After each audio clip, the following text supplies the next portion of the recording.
Meus queridos irmãos, a graça e a paz do nosso Senhor e Salvador Jesus Cristo, estou aqui para mais um vídeo para o meu, para o seu, para o nosso canal Teologando e Capacitando.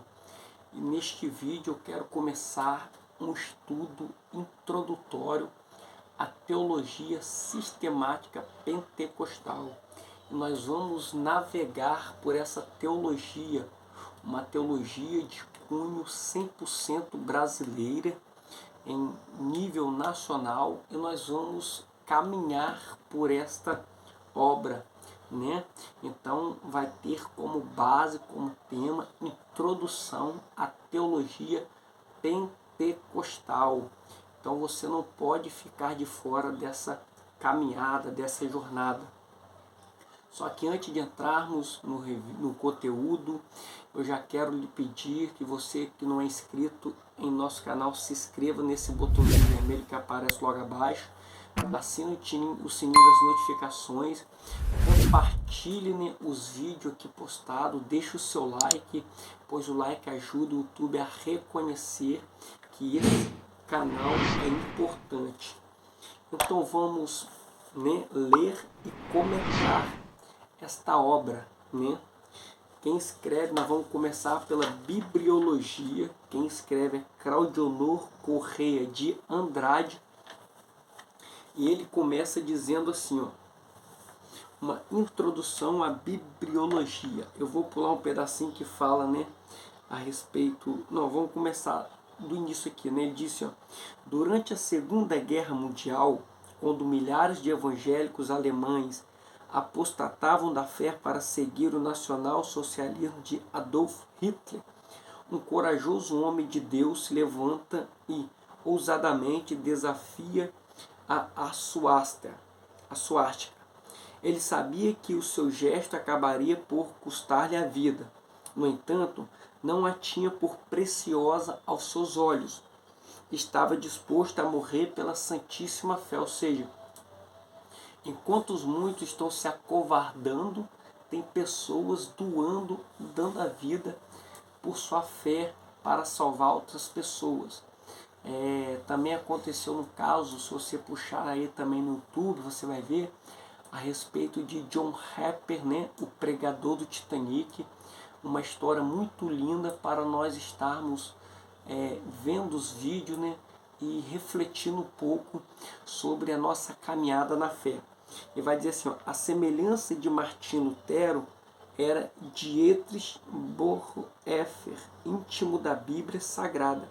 Certa feita, ele advertiu solene e severamente os seus contemporâneos. Não tente tornar a Bíblia importante, ela já é importante em si mesma, né? Então, nós vemos aí pessoas, grandes homens de Deus, que consideram a Bíblia como a palavra de Deus. Aí começa uma introdução à bibliologia. No Brasil, com o avanço do liberalismo teológico em faculdades e seminários outrora ortodoxos, a doutrina da Bíblia nunca se fez tão necessária.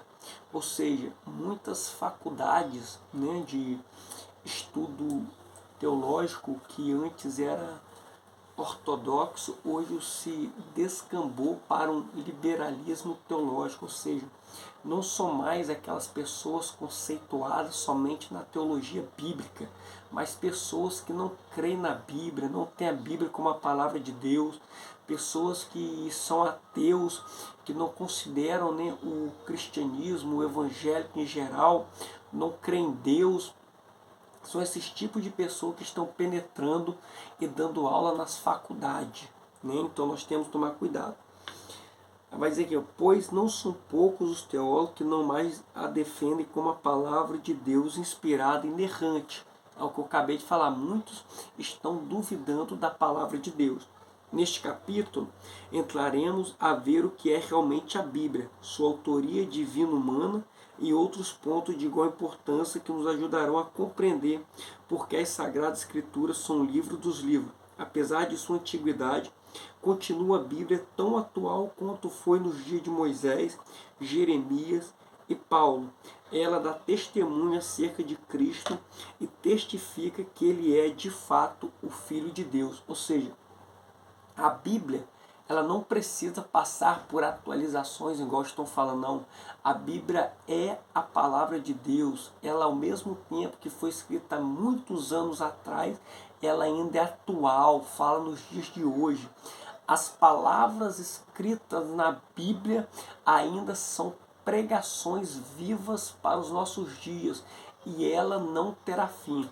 A palavra de Deus diz: passarão os céus e a terra, mas a minha palavra permanece para sempre, né? Então, vamos continuar aqui nossa leitura.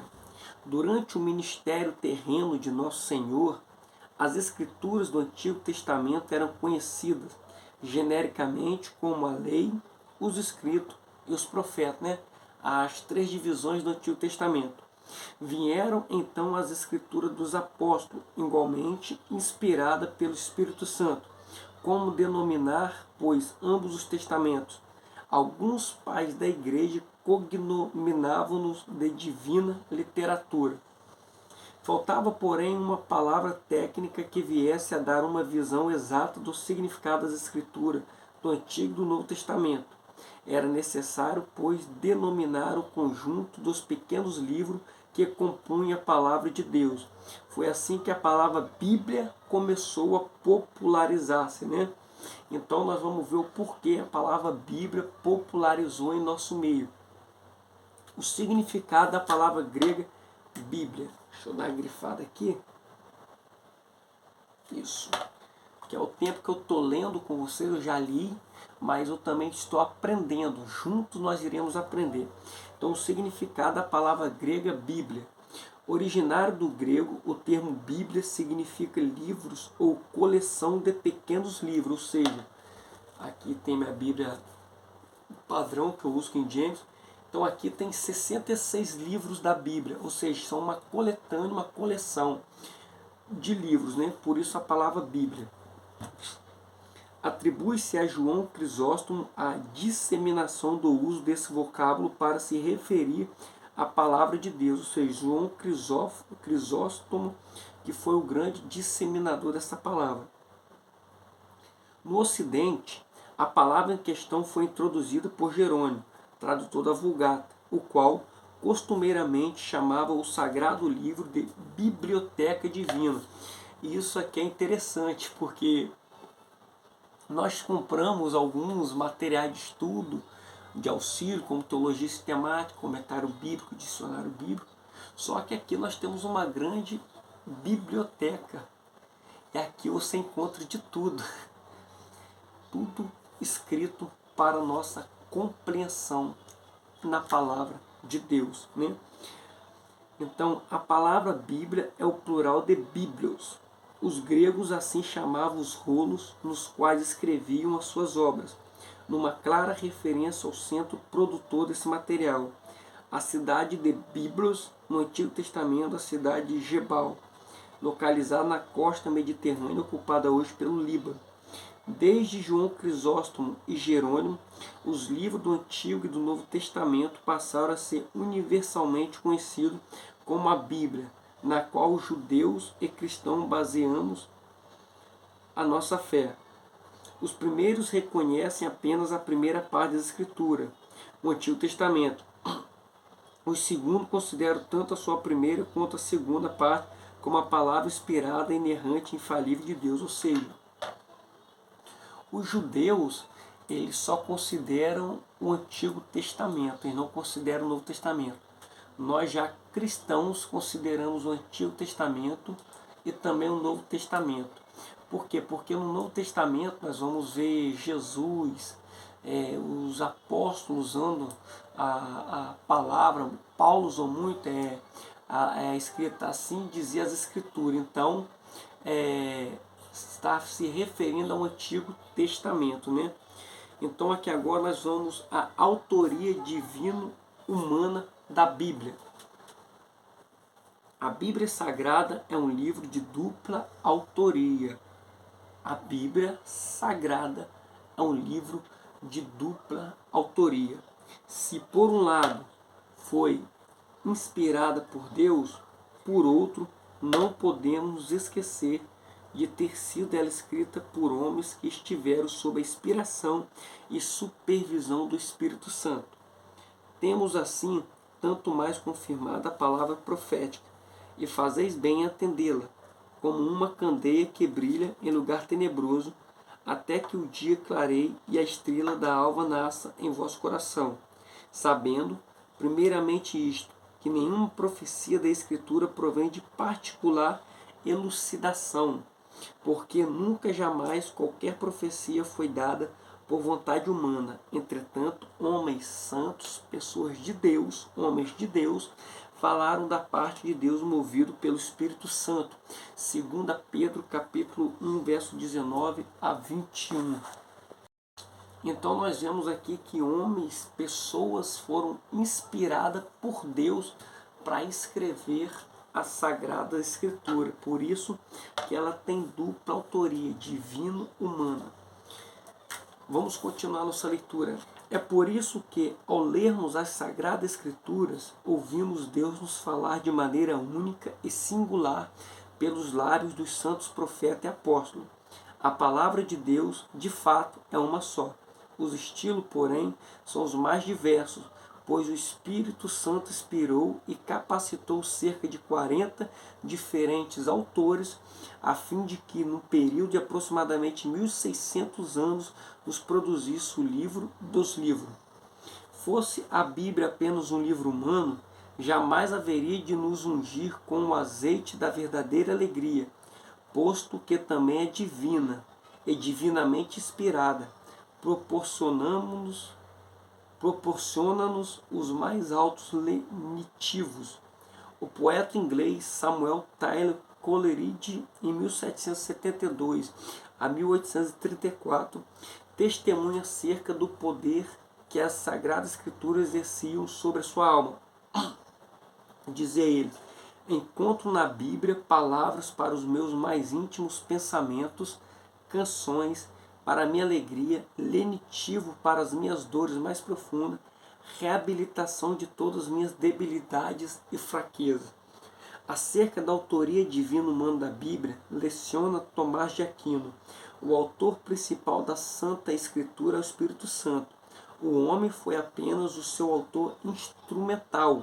Por conseguinte, o Espírito de Deus, fazendo de cada hagiógrafo um instrumento especialmente selecionado na composição da Bíblia, ortogou-nos o livro eterno, cujas belezas literárias são únicas.